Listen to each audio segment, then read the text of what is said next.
Ser podcast. Las 7 de hoy por hoy. Ser podcast.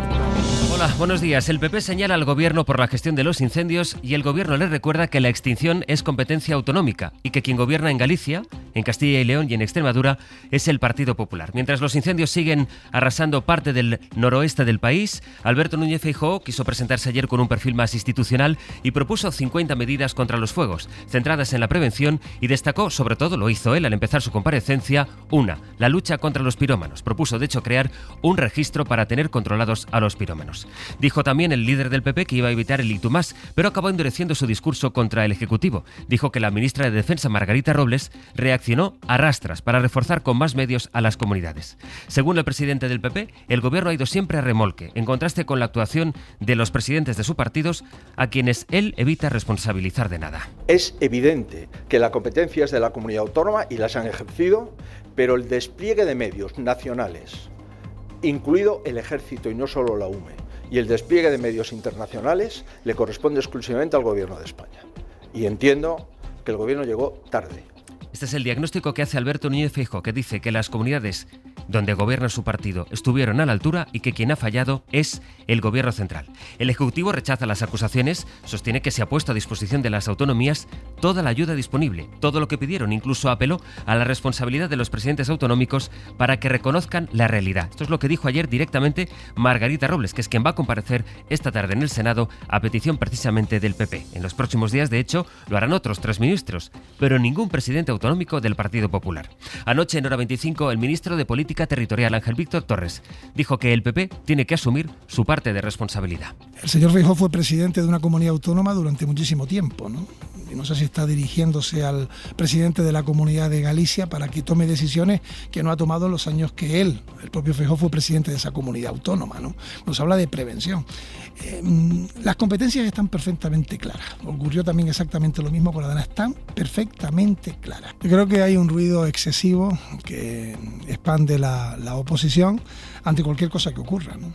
Justo hoy el Consejo de Ministros, que va a volver a reunirse después del parón de agosto en la Moncloa, aprobará un decreto que va a declarar zonas catastróficas y que va a establecer los criterios para repartir las ayudas en las zonas afectadas por los incendios. Por todos los incendios, no solo por esta ola del mes de agosto, también por los que hemos vivido a partir del mes de junio. Por tanto, habrá ayudas en 15 autonomías, son la gran mayoría de las comunidades, a excepción, por ejemplo, de Euskadi, y a falta de que se conozcan los detalles, lo que prevé la ley son ayudas directas de hasta 18.000 euros. Información de Jordi Fábrega. La aprobación de la zona catastrófica activa la maquinaria de ayudas del Gobierno a los afectados que están contempladas en la Ley de Protección Civil.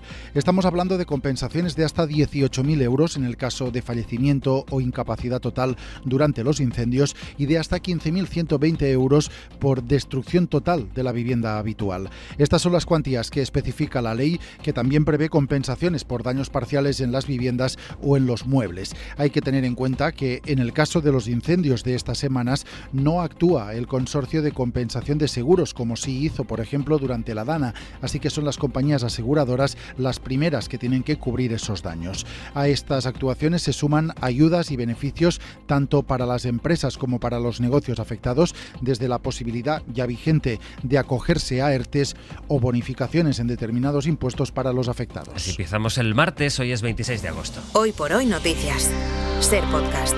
Les decíamos que los incendios siguen activos. El que más preocupa, de hecho, en este momento es el de Porto, en Zamora, que anoche obligó a evacuar a 5 pueblos más después de haberse propagado por culpa del viento. En León, la mayoría de los vecinos afectados siguen fuera de sus casas, 18 localidades solo en esa provincia. Así que vamos a León. Pablo Bodega, buenos días. Hola, buenos días. Y el viento complicaba la extinción precisamente de ese fuego procedente de Porto que en León afecta a La Cabrera y que por la tarde obligaba a desalojar 6 localidades del municipio de Encinedo tras fracasar la estrategia del operativo de contenerlo con contrafuegos tácticos. Eduardo Diego, delegado territorial de la Junta en León. Pues se había trabajado en una línea de defensa contra fuegos tácticos y no ha funcionado debido a que se ha comportado, debido al viento, debido a las temperaturas, de una forma muy violenta. También el viento descontrolaba el incendio de Garaño en el entorno de las montañas de Luna, que cuenta con 2 frentes muy activos. Allí también se desalojaban otras 2 localidades. En lo positivo, el fuego de Molinaseca en el Bierzo se rebajaba a nivel 1 y se levantaba la orden de evacuación de esta localidad. Allí, por cierto, se ha detenido ya a una persona como presunto responsable del incendio, un varón de 75 años que encendió un fuego para cocinar. En Galicia, la novedad está ahora mismo en A Pobra do Brollón, en Lugo, donde ayer se declaró un incendio de nivel 2. Los 3 incendios que han afectado a la provincia de Ourense evolucionan bien, se han estabilizado ya los de Chandrexa y Vilariño después de 17 días. Les decía que el PP presentó ayer esas 50 propuestas para la prevención de futuros fuegos. Lo hacen después de haber rechazado el Pacto de Estado contra la emergencia climática que les propuso Pedro Sánchez. La respuesta es presentar ese plan propio en el que hay apenas referencias a la crisis climática. Ángel Bellascusa, buenos días. Buenos días, Astre. Sí, tan solo aparece una mención a que los agricultores puedan obtener ingresos adicionales por una contribución a la lucha contra el cambio climático.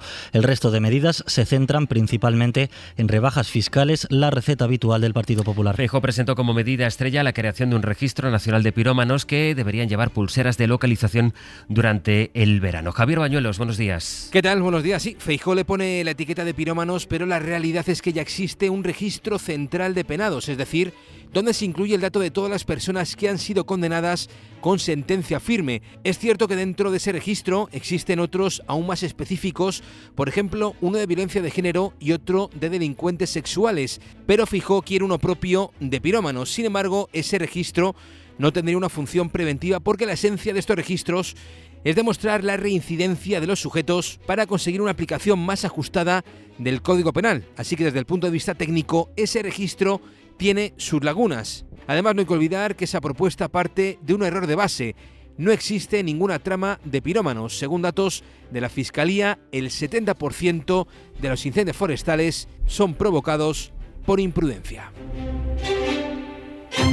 Además de la declaración de zona catastrófica y del criterio para el reparto de las ayudas en las áreas quemadas, el Consejo de Ministros va a aprobar esta mañana otra medida anunciada hace meses y que les enfrenta más con el principal partido de la oposición. Es el plan para la reubicación de cerca de 4.000 menores migrantes no acompañados que hay en Canarias. Las comunidades del PP amenazan con incumplir y el Gobierno avisa, tendrán que hacerlo de todos modos. Sí, que es aplicar la ley y por tanto no se puede negar. Las comunidades del Partido Popular no se puede negar. Palabras del ministro Ángel Víctor Torres anoche en Hora 25. Las 7:07, la comunidad internacional y las asociaciones de prensa de todo el mundo condenan el asesinato ocurrido ayer de 5 periodistas palestinos en el hospital de Al-Nasser mientras estaban cubriendo un ataque contra ese hospital de la Franja. Israel bombardeó primero el centro médico y después volvió a atacar mientras los sanitarios rescataban a los heridos ante un grupo de periodistas que lo cubría para medios. Un crimen de guerra en el que murieron 20 personas. El primer ministro de Israel, Benjamín Netanyahu, ha dicho que fue un trágico accidente y que lo van a investigar, pero no es ni el único ataque contra hospitales ni tampoco contra periodistas. En lo que va de guerra, en lo que va de invasión y de ataques contra la Franja, han muerto 240 informadores cubriendo el genocidio israelí allí, según el Sindicato de Periodistas Palestinos. Por ponerlo en contexto, en las más de 2 décadas que ha durado la guerra y la posguerra de Irak han muerto 282 informadores, según Reporteros Sin Fronteras. 282 en 20 años, frente a 240 en menos de 3. En fin, los planes de Israel de invadir la ciudad de Gaza, sumados a ese ataque de ayer, están incrementando la presión sobre los países europeos para que actúen contra el genocidio. Por el camino se van resquebrajando algunos gobiernos. Ayer les contábamos como 5 ministros de centro-derecha de Países Bajos abandonaron la coalición en funciones. Y ahora se suma una nueva crisis en Bélgica. El ministro de Exteriores belga dice que su gobierno está siendo demasiado tibio con Israel. El responsable de la diplomacia ha anunciado que si no hay más contundencia o se reconoce al Estado palestino, va a bloquear la acción de gobierno. Su partido tiene 3 ministros en la coalición belga. Victoria García. Mañana es la reunión del Gabinete Federal belga para tratar la crisis desatada este fin de semana por la diferencia de criterios en la coalición de gobierno respecto a Israel. Preside el primer ministro Bart de Wever y se presentará un memorando con propuestas concretas que incluyen el reconocimiento del Estado palestino. No puedo imaginar que Bélgica pertenezca pronto al pequeño club de países que no reconocen a Palestina, dice el ministro de Exteriores Prevot. Si perdemos ese barco será desastroso para la imagen internacional de Bélgica. Este país tardó 7 meses en formar gobierno. Fue una ardua tarea negociadora opositora que culminó con el nacionalista flamenco de Weber cerrando un pacto de coalición con los 5 partidos que forman el nuevo gabinete. Ahora, unas declaraciones del titular de Exteriores ponen al Ejecutivo en la cuerda floja. Dice que está preparado para bloquear los expedientes políticos pendientes sobre la mesa del gabinete si el gobierno federal no adopta una postura más dura sobre Israel y reconoce al Estado palestino. La crisis de la vivienda se extiende más allá de las grandes ciudades en España y afecta sobre todo a las zonas costeras. Los precios allí se han incrementado hasta un 20% en un año. Un aumento que además se está acelerando en 3 de cada 4 municipios de la costa. Los más afectados son los mediterráneos. Sira Valdés. Aunque los precios más elevados siguen estando en las áreas metropolitanas de Madrid y Barcelona y en el País Vasco, en muchos municipios costeros, especialmente del Levante y del sur peninsular, como Vélez en Málaga o el puerto de Santa María y Sanlúcar de Barrameda en Cádiz, comprar vivienda se ha encarecido en el último año más de un 10%. En Benidorm, de hecho, el incremento de precios roza casi el 20%. La demanda extranjera y la obra nueva, explican desde TINSA, están detrás de esta tendencia. Cristina Arias es su directora de Servicio de Estudios. Son consecuencia tanto de la adición de obra nueva al parque residencial, que incrementa la media, como de la escasez de oferta suficiente para atender a la demanda turística y extranjera, que compite por el espacio con la población local y que en algunas zonas la termina expulsando. De hecho, en casi 1 de cada 10 municipios analizados, las familias tienen que destinar a pagar la vivienda más del 45% de su renta disponible, un nivel considerado crítico que supera el 60% en localidades como Benidorm o Torrevieja e incluso el 75% en Marbella.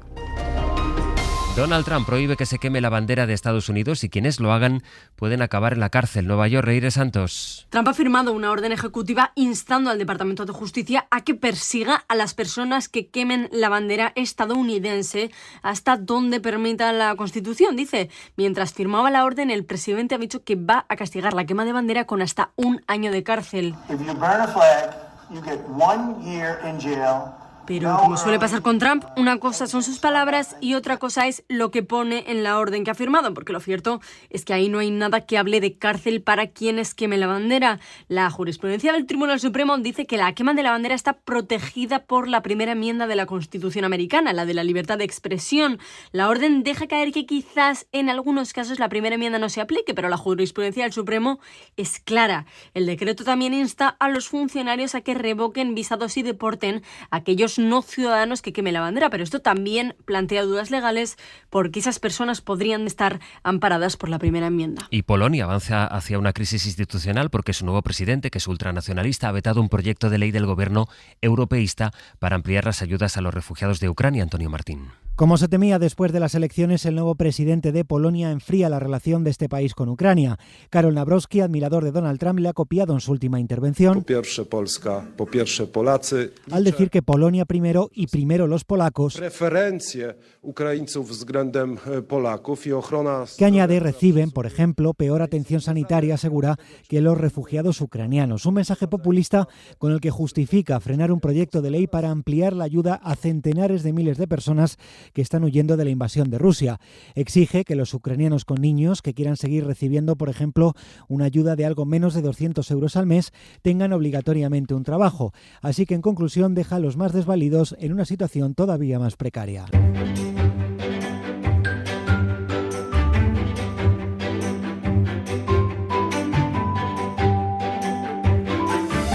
Vamos a quedarnos por la orilla del Mediterráneo. En Mallorca está Mamen Municio. Hola, Mamen, bon día. Hola, bon día. Y en Valencia, Manu Gil. Manu, bon día también. Bon día. Empecemos, Mamen, con una iniciativa del Ayuntamiento de Sóller. Han instalado una gran fuente durante las fiestas del municipio. ¿Cuál es el objetivo? Que la gente beba más agua y un poquito menos alcohol. ¿Qué te parece? Una iniciativa del consistorio para incentivar el consumo de agua durante las fiestas de San Bartomeu, que lo cierto es que ha generado bastante debate. La medida está dentro del plan de prevención de adicciones y ha consistido, como dices, en la instalación de un depósito de agua gigante en la céntrica Plaza de la Constitución, acompañado del reparto de vasos luminosos para quienes beban de ahí.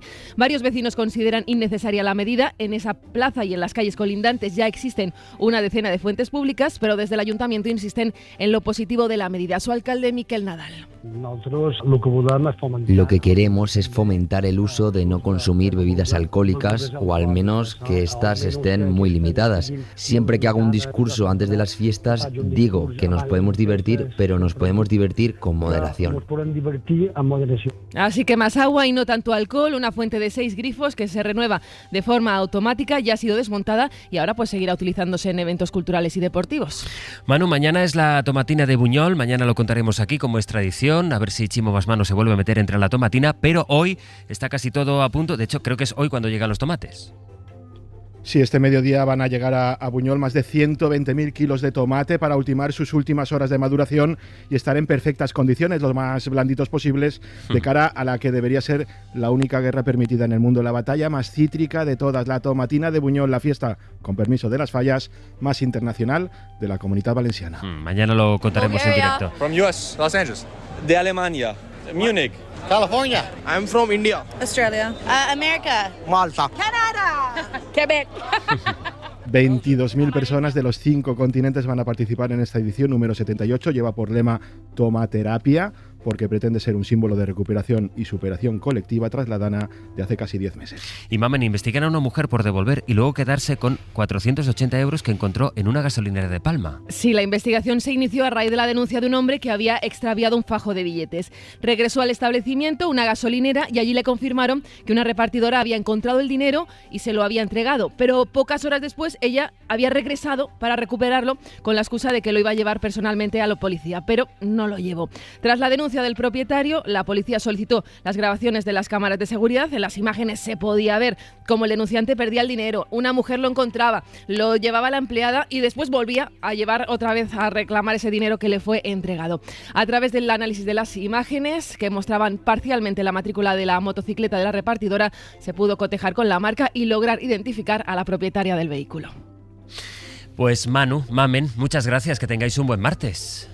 Gracias. Igualmente, hasta luego.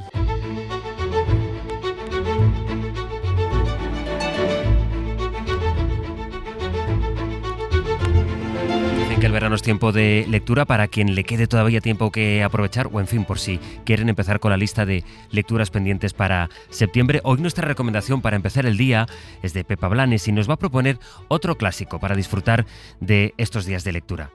El libro Buenos días, tristeza. La editorial Tusquets nos ofrece la posibilidad de volver a disfrutar este verano de Buenos días, tristeza, un clásico de la escritora Françoise Sagan que se convirtió en novela de culto tanto por el eco de la controversia que suscitó como por el modo en que capturó con mucha madurez el desencanto personal y social de un tiempo. Y después de las carreras me llevará a cenar y a bailar. El jueves al campeonato de tenis y el domingo al campo. ¿Cuánto tiempo perdido, mi pobre Jack? ¿Cuánto tiempo perdido? Sin esperanza. Hubo hasta una adaptación al cine y ahora se estrenará otra nueva, coincidiendo con la reedición de esta novela sobre esta joven rica que pasa el verano con su padre y las novias de este. La voz cruda, sencilla y algo lírica con la que la escritora cuenta la deriva de la adolescencia y la entrada en el mundo adulto. Buenos días, tristeza es mucho más que una crónica de verano o un escándalo literario. Es un himno a esas zonas grises de la vida, una indagación en el placer y el desencanto desde los pijos. Para no perderte ningún episodio, síguenos en la aplicación o la web de la SER, Podium Podcast o tu plataforma de audio favorita.